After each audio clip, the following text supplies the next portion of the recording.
Bueno, hoy estamos en Ágora y acabamos de escuchar el panel sobre los desafíos actuales y futuros de la educación superior en Colombia.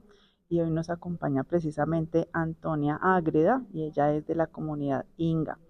Y Antonia conoce muy bien todo este contexto de la educación indígena en Colombia. Pues vamos a conversar un poco con ella sobre su punto de vista, sobre esta historia.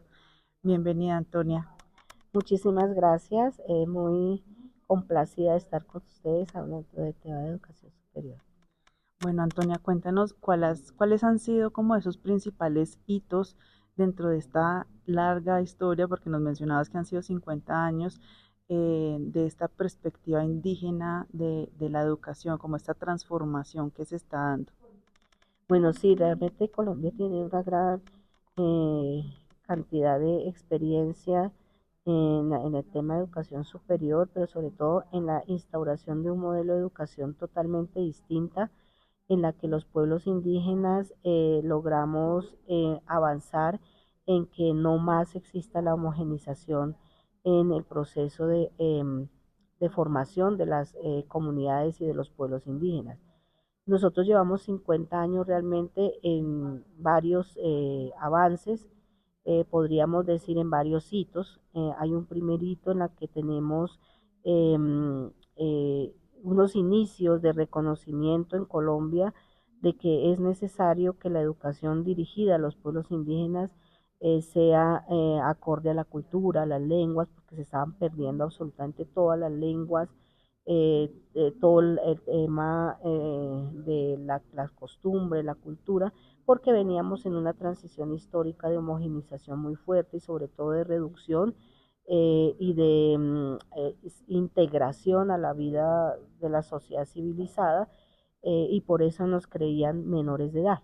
Recordemos que antes de la constitución política de Colombia, los pueblos indígenas éramos catalogados todavía como salvajes y menores de edad.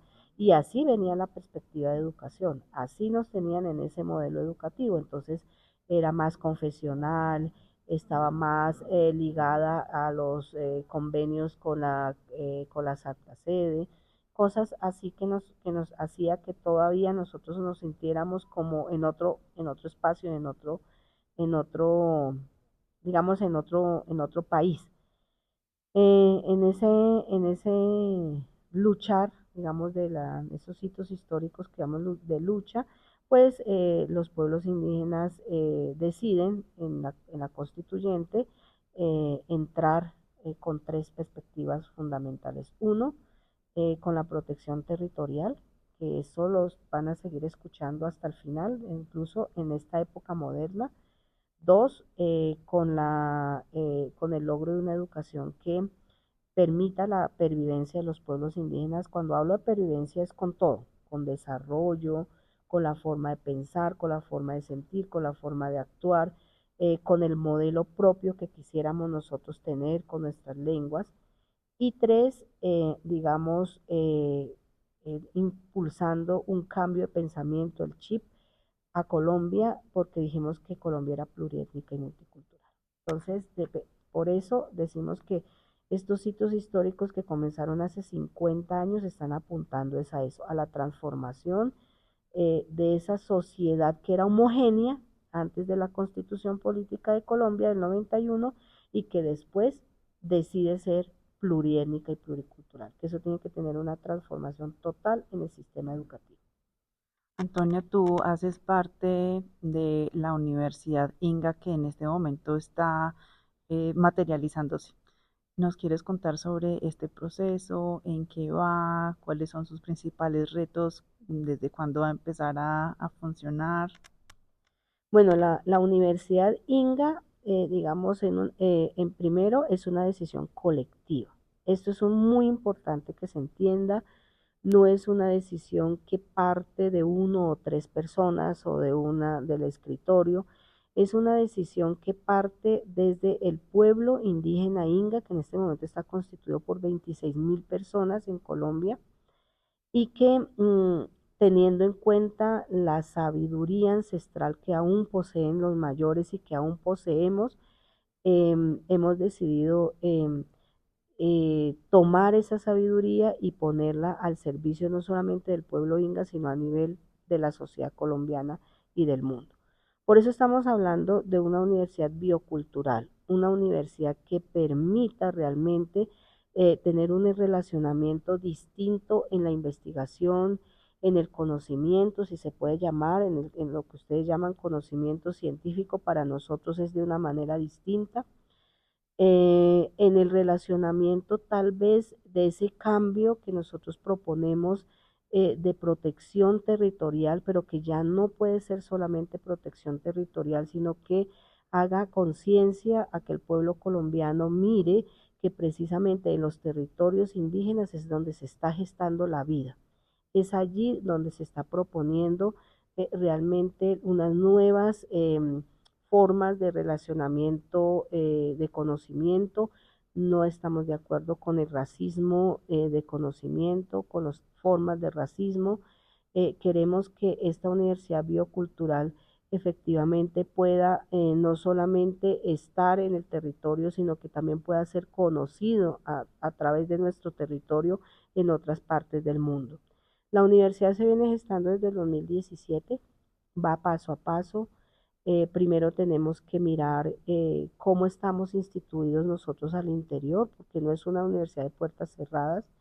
Tenemos que mirar con cuáles formatos tenemos que presentar la universidad, porque pues en Colombia el proceso de aseguramiento de las universidades tiene todo un proceso, tiene un procedimiento, y nosotros al ser una universidad más de carácter territorial, pues esos instrumentos de reconocimiento de la universidad también tienen que cambiar en el país. Entonces vamos poco a poco. Estábamos con el decreto 1953 del 2014 que daba alguna forma, daba un camino, digamos así, para la construcción o la instauración de universidades indígenas, pero ahora con la emisión, digamos, del 0481, que es la que crea el sistema educativo propio entre CEIP, pues nos va a facilitar un poco más el camino de poder consolidar y proponer una universidad como nosotros la queremos. Esta universidad tiene unos principios, tiene unos fundamentos, nos gustaría mucho avanzar en los procesos científicos, culturales, pero que tuvimos o que tenemos desde la época incaica. Nosotros somos de época incaica, somos legado de época incaica, sabemos que se desarrolló muchísima ciencia y queremos volver a retomar esto porque nos hemos dado cuenta que aún en este momento, en la actualidad, en esta época moderna, nosotros nos podemos comunicar con los caminos ancestrales, por ejemplo, que fueron caminos que cruzaban continentes, que cruzaban países. Todavía nosotros en nuestro territorio tenemos ese conocimiento de cómo nos podemos interrelacionar con caminos ancestrales incaicos o lo que en Sudamérica se llama el Capacñam, ¿cierto? Que aún nosotros tenemos ese conocimiento y que podemos poner al servicio realmente de la humanidad este tema de conocimiento. Tiene toda una ciencia eh, y así queremos salir en unos años con esta universidad. Antonia durante el panel compartió con los asistentes varias cosas muy interesantes y una de ellas es, pues nos sorprende a los no indígenas y es ellos tienen una concepción muy diferente de cómo es la universidad, el relacionamiento con el conocimiento y el conocimiento mismo. Ella hacía énfasis en que la universidad no es un edificio, ni que tampoco se sentarían de esta manera como con un profesor al frente y una serie de personas atrás.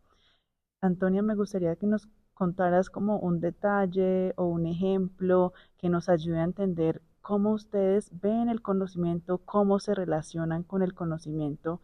eh, sí, que nos puedas acercar un poco a esa realidad que para nosotros no es tan cercana.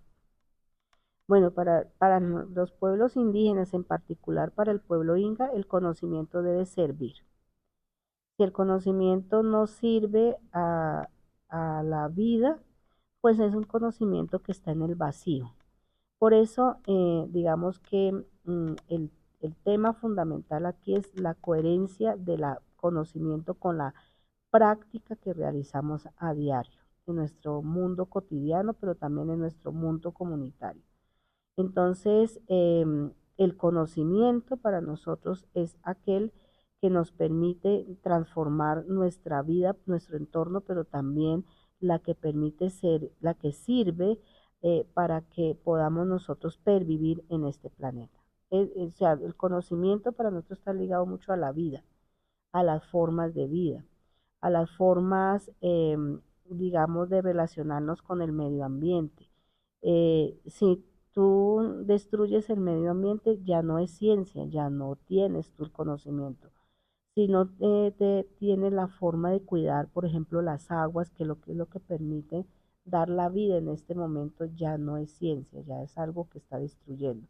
Entonces hay una gran diferencia entre cómo concebimos el mundo nosotros para la ciencia, el conocimiento, y cómo se concibe el mundo desde otras perspectivas. Por eso, tal vez ha habido mucho choque en épocas, digamos, cuando estábamos iniciando estas propuestas de educación propia, porque nos decían que nos íbamos a segregar, que el conocimiento no tenía, estaba muy ligado a la oralidad, no tenía los elementos escritos, y nosotros poco a poco hemos ido demostrando que los escenarios que nosotros vamos proponiendo sobre educación propia es lo que realmente ha mantenido la cultura jóvenes, ¿sí?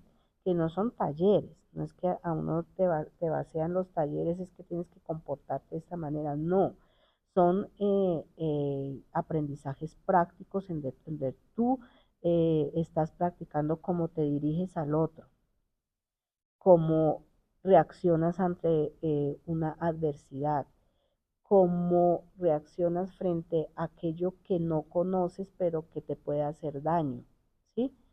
Em, digamos que es esto, el tema de protección espiritual que hoy en día está muy,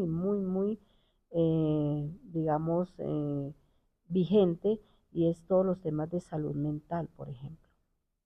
Los temas de salud mental, nosotros lo hacemos en escenarios rituales muy importantes que nos permiten tener esa fortaleza espiritual para afrontar esos retos, porque la salud mental, cuando estamos hablando de la salud mental, es eso, son esos retos que nos ponen a nosotros los seres humanos, en los cuales a veces podemos tener salidas y a veces no. Entonces, esto es lo que nosotros hablamos de un espacio de universidad. Esto es lo que nosotros hablamos de que son escenarios muy diferentes, no son espacios en donde necesariamente tengamos que